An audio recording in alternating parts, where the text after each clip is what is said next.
When you grow up, do you expect to fulfill those gender roles?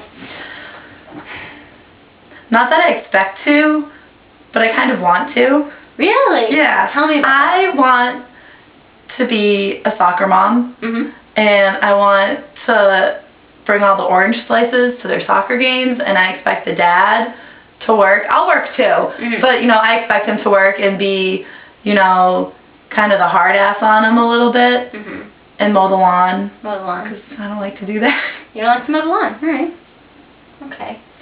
And are you going to be, so you'll be happy doing that? Yeah, I would be really happy. Yeah. And like, so what do you expect?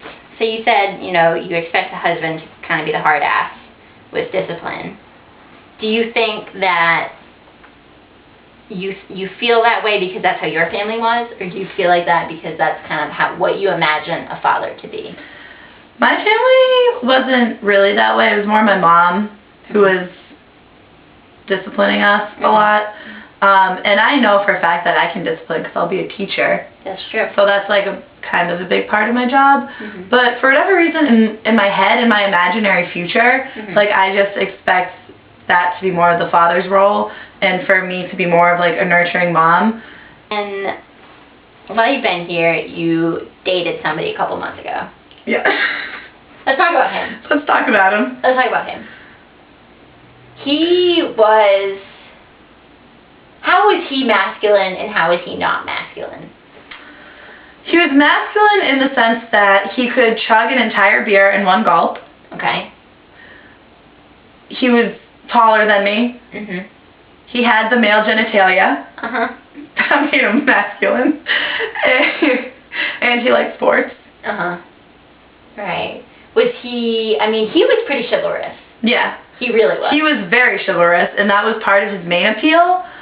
Initially, was that, oh, I've never met a guy who's been like this polite and like respectful towards me. And then it was way too much. So what did he do at first that was kind of out of the ordinary for a guy to be doing? On our very first date, he opened the car door for me, like, while we were getting into the car, which, you know, guys do that on a first date, maybe second date. But then, phone break.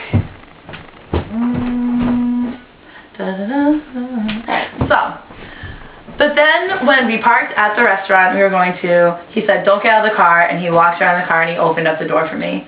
And I was like, oh. Wow. And I thought, this is great. I'm not going to have to work for a thing. He'll do everything for me. And then it just got annoying.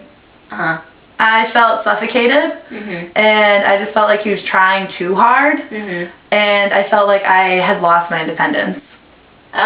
Okay. Yeah. Because he knew I was capable of doing things, but he just insisted on doing everything for me. Yeah. And at first I liked it. And then it was like, calm down. Did you ever tell him, like, don't do that anymore? Yes.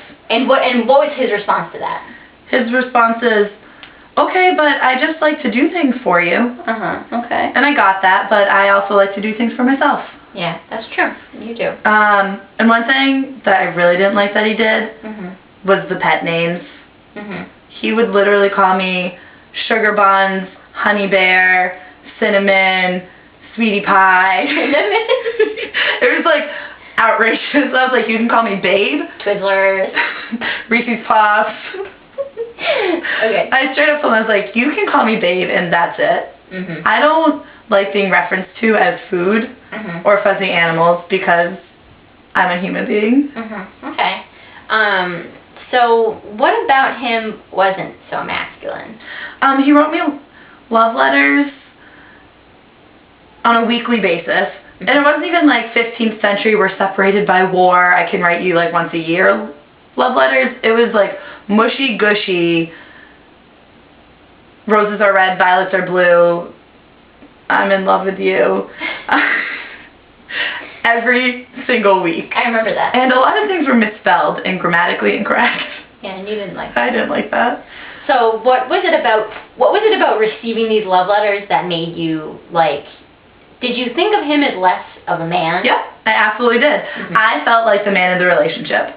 Yeah. And what about it made you feel like you were the man in the relationship? Because I was the one who was just kind of like, stop with all the mushy gushy stuff. And it's like I've been in the opposite role where I'm the girl, and like my other boyfriends have been like, all right, cool your jets, and I do. I was good at that.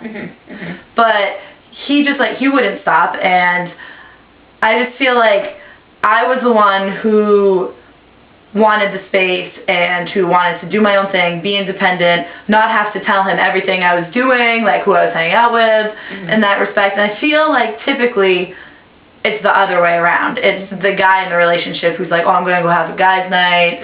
I'm going to, you know, take this weekend off from you. You know, I just feel like typically it's the guy who's always kind of like pushing away a little bit. And that was definitely me in this relationship. Yeah. Yeah. Huh. I remember you telling me one time that, you know, you got into a discussion with him and or like an argument, and he cried. Yeah, he cried a lot. Oh my God, he cried like almost every single day. Whether it was we were fighting and he cried, or it was just like I love you and I miss you so much and he cried. Really? Yeah, and it's like, relax. You saw me 2 days ago. Yeah, yeah. So was it that he was crying? So it was that he was crying so much.